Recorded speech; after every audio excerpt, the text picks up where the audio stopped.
तू ही निरंकार, सारे संसार में सिर्फ जड़ में चेतन में निरंकार प्रभु परमात्मा ही समाये हुए हैं। वेद शास्त्र भी यही समझा रहे हैं कि प्रभु परमात्मा निराकार हैं, इनका कोई आकार नहीं है, कोई रूप नहीं है, कोई रंग नहीं है।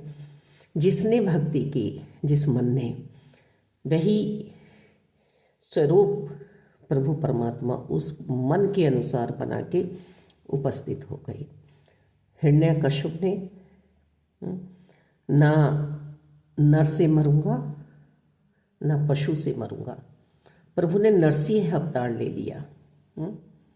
तो ये बेरूपा बेरंगा, इसकी भक्ति हर पल के लिए करनी है। कोई सौदा नहीं करना है भक्ति का कि आर्थिक उपलब्धियां हमें प्राप्त हो जाएं। भक्ति दिल का सौदा है, मन का सौदा है। इस बेरंगी के साथ, बेरूपे के साथ मुझे हर पल जुड़े रहना है, एहसास में रहना है। ये मेरे रोम रोम में समाये हुए हैं और मेरे बाहर भी इन्होंने कवच बनाया हुआ है। एक ही पल में राजा हरिश्चंद्र का सपन टूटते ही सब कुछ छिन गया, क्योंकि सपन में दे चुके थे। सत्य थे, सत्य सनातन शाश्वत निरंकार प्रभु परमात्मा तीनों काल रहने वाले के साथ वह जुड़े हुए थे।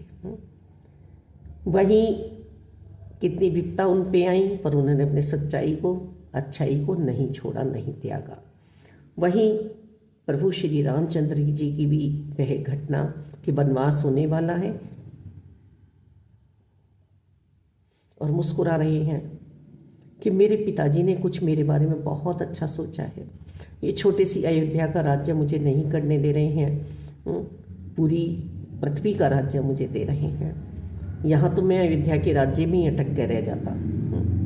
वहाँ भी कोई दुख उनके अंतरकरण में नहीं है। नर चोले में आए हैं, लीला करने आए हैं, हमें दिखाने आए हैं कि किस तरह से हमें विश्वासी जीवन जीना है, मर्यादाओं में रहना है। हम ताजमहल की बात तो करते हैं, पर यदि सीता माता की और प्रभु श्री राम जी की जोड़ी के बारे में सोचें तो कितना समर्पित था जीवन एक दूसरे के लिए। रहमत करो, कृपा करो कि पल पल भक्ति मुझे करनी आ जाए। भक्ति जागने का नाम है, भागने का नाम नहीं है। आकाश में, पाताल में, पृथ्वी पे, कहने का अर्थ ये है कि कहीं भी भक्ति की जा सकती है। भक्ति किसी स्थान की मोहताज नहीं है, किसी समय की मोहताज नहीं है। संत हर पल जागृत अवस्था में रहता है, हर पल जागता है संत। सिर्फ मुझे जागना आ जाए, मेरा जागरण हो जाए। मेरे मालिक दातार प्रभु परमात्मा निराकार दातार की कृपा से ये मुझे उपलब्धियाँ प्राप्त हो रही हैं। अहंकार में ना आए, प्रभु परमात्मा निराकार दातार की कृपा से मुझे ये गरीबी हासिल हो रही है, ये प्रसाद है। मुझ में गिले शिकवे ना आ जाए।